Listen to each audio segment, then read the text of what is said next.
So you're probably asking, why are we jumping? What happened in those 100 years? What occurred between, 1695 and 1700? I'm sorry, 1595 and 1700. All right, we're all ready for notes? I'm sorry?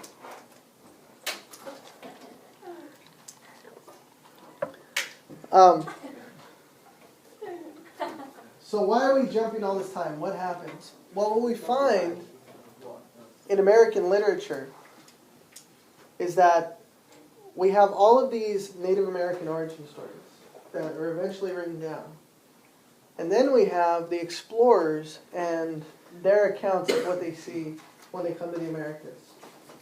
After that, though, everything kind of goes haywire, goes crazy. Because the Native Americans start dying, but they also start fighting back. And many of the Native American tribes start to even take on alliances with some of the explorers in some of the countries against their enemies. So there, we have Native Americans fighting Native Americans, we have different countries fighting the Native Americans, everyone's fighting each other. And they called it the Indian Wars. And it went on for quite a while. Alright? And once it settled down finally, we start to see people coming to America to colonize. Alright? Let's see, do you all learn this in history? The Indian Wars or anything like that? Where are you guys right now? Chapter 1.1. What does that mean? Native Americans. Oh, okay. Alright. Where they come from. So this will be a nice preview for you. Alright? So the Native Americans start fighting back. Obviously, it doesn't go so well for them. But for the most part, a lot of these explorers from Spain, from England, are just periodically coming, exploring, taking what they can, and going. Right? But meanwhile, what starts happening is there are some developments going on in England. Okay? And, sorry, excuse me, let me open up my book here. And so what ends up happening in 1608,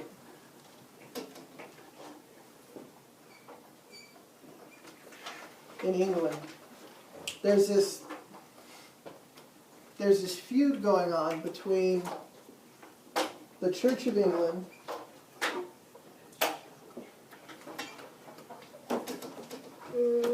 and this group, and this is going to sound funny, called the Scrooby Separatists. Not the cartoon, not the talking dog. This is actually a city in England. Alright? Yeah, get it out of your system. All the Scooby-Doo jokes. Get them out of your system now. Alright? So, the Scrooby Separatists. Thank you, Jack. I was waiting for that one. That's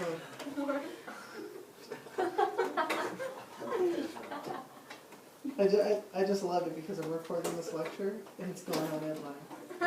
So your Scooby joke is going to be for mine. Oh, so you can't like see. Oh yeah, I saw it. No, I can't see it. Don't. So yeah, but we all know it's Jack. Yeah. Hanson doesn't know.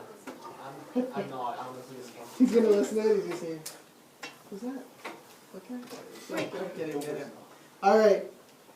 So the Scrooby Separatists were looking for a break from the Church of England. The Church of England was set up where, much like the Catholic Church, there were churches and priests, and you would go and you would be expected to give donations to support the church, and the church owned a lot of land and they were politically powerful. But the Scrooby Separatists actually said, you know what? That's not the way faith should be. We should actually be following the Word of God, which is the Bible. Not listening to some priest telling me how to live my life. The word of the Lord is in the Bible, and that's what we need to follow. And that's it. And so the Church of England said, wait a minute. this can't happen.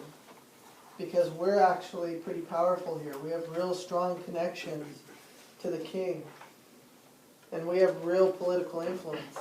And we're not going to let you have that power. We're not going to let you have your religious freedoms. And so the Scrooby separatists, they decided, all right, well, if you're not going to let us practice our religious freedom, we're out of here. We're done. I don't even want to be a part of it, right?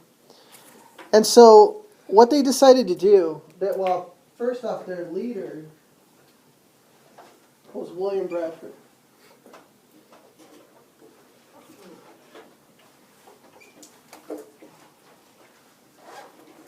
And so William Bradford was the one that ended up giving the Scrooby separatists their name of the Pilgrims.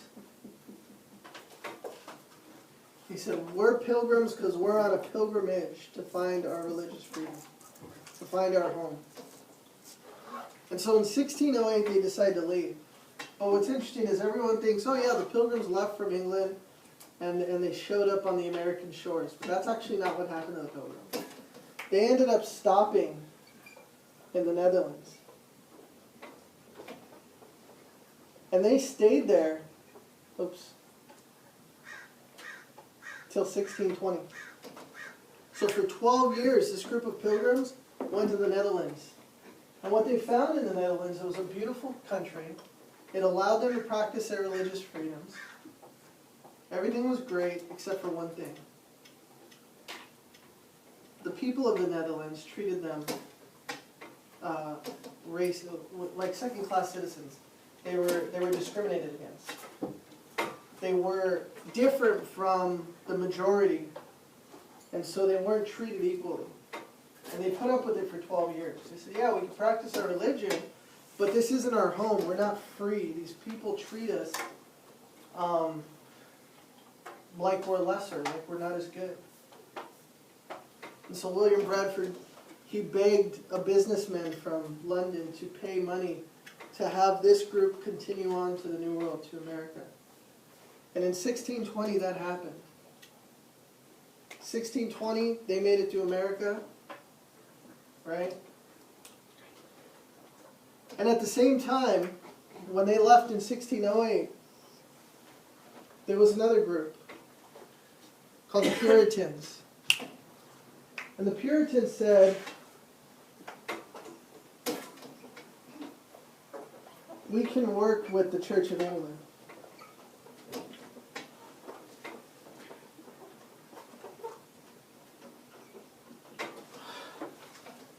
They said, we can work it out. We'll be fine.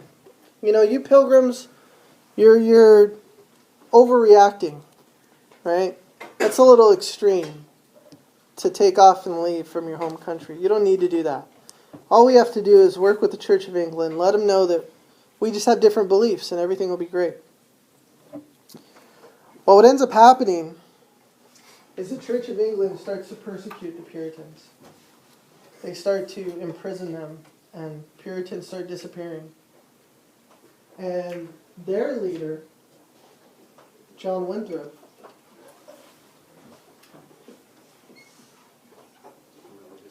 says, what? I'm related to him. Are you really? That's pretty awesome. How so? Is he like your... Like great, I don't know. Keep going. Grandfather. Yeah, Great. probably. Is your last name Pro? Okay, I can What's your name? Jared, what is it? It's okay, Nancy. Alright. So John Winthrop says, okay, wait a minute. We're in some serious trouble here. We have to leave. And so they leave 10 years later, in 1630. So the Puritans leave 1630, 10 years after the Pilgrims leave and depart from the Netherlands. Okay? So they end up, they're in different colonies in the United States, but they do have connection. They're up and down the eastern seaboard. They're up and down the east coast of the United States. And so finally, after being in the Americas, or what would become the United States,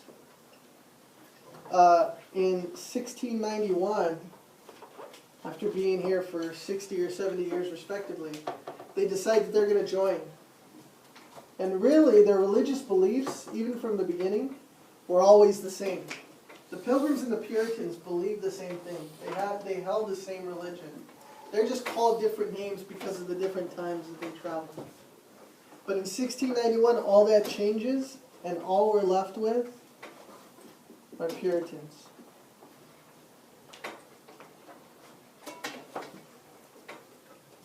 Okay? That's my little rundown of Pilgrims and Puritans. And so you're probably asking, why are we jumping from Native Americans to these Pilgrims that come over, or these Puritans? And the Puritans represent the first Europeans to colonize and to stay in the U.S. But what they also represent are the first people to start to write about the Native Americans as villains and as savages. And that happens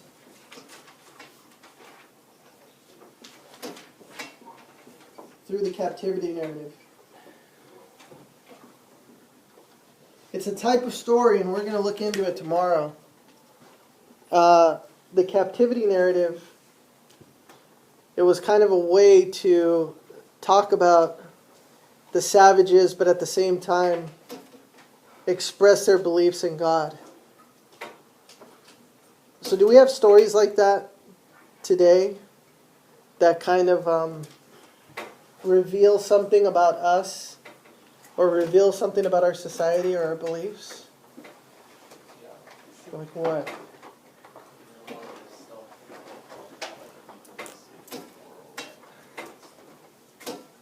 So deeper stories with a moral or a message?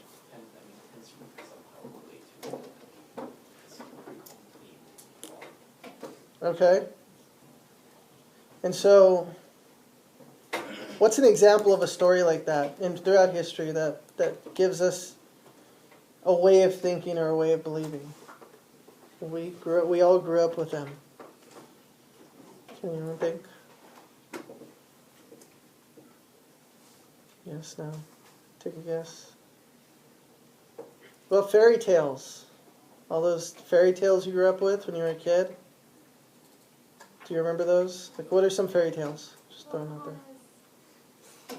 Pocahontas. Oh, wait, no, that's actually, yeah. That's like the wrong time, but. No, that's okay. That's okay. What about Jack and the Beanstalk is somewhat of a fairy tale. And what is Jack and the Beanstalk? And so, how many people know Jack and the Beanstalk? The story. All right, some of us don't. Some of us don't want to raise our hands. That's okay. But either way, what is Jack and the Beanstalk a story of? Me. Are you Jack and the Beanstalk of Jack? Are you the infamous Wait, what was your question? Jack and the Beanstalk? No. How did we get to fairy tales? Because we're talking about stories that have a deeper meaning or an underlying.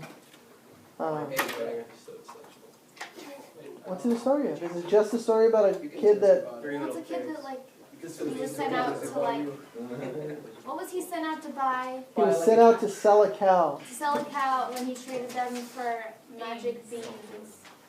And then that's that. I can't like convince kids to do it. Actually, no, because the beanstalk ended up being more trouble than it was worth. So the story is to obey your parents. All right. Say what? So, oh, okay, I believe that. Okay. Like they give like point guns and they shoot at the pictures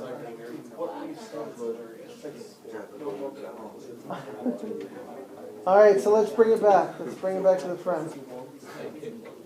So, another famous one, The Boy That Cried Wolf.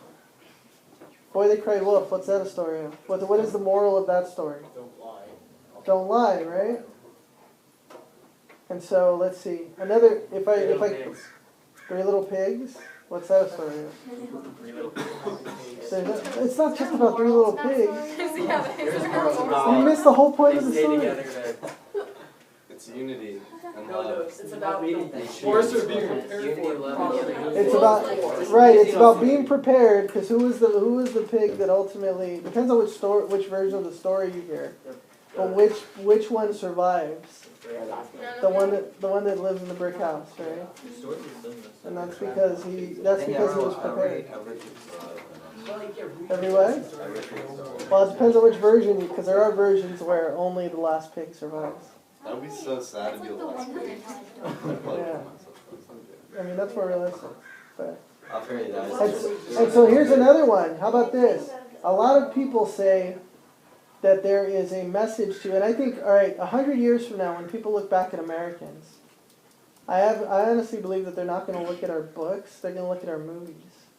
And so one of the movies a lot of people talk about as being a new mythology or a current day mythology is Star Wars. There have been people who have written PhD dissertations on the idea that Star Wars says a lot about American culture and who Americans are and what they believe in. The idea of good versus evil. Ewoks, of course, little talking bears, yes. Oh. So, yes, and the Wookiees, right? And so we have these stories, and so why are we talking about this? Because captivity narratives end up becoming some of the first stories that have these morals, where they use the Native American as a villain to show the purity and the holiness of Puritan people. And as we read these stories, we'll start to see, oh, okay, they're using the idea of the savage to say that the Puritan people are godly and they are ultimately saved because of their belief in God. And so there's a moral to these narratives that are going on. And we'll read some of those tomorrow. Okay? So that's just my basic, the one time I'll talk to you this week about stuff and lecture to you, but this is what you need to know about the backgrounds of Pilgrims and Puritans moving forward. Who their leaders were, what year they traveled, how they traveled. Tomorrow we'll talk a little bit more about what they believed in, how they differed from the Church of England. Sorry, it's a little windy out there. Sorry. All right. So does anybody have any questions about this? Anybody need clarification on anything? No, we're good. All right. That's what I like to hear.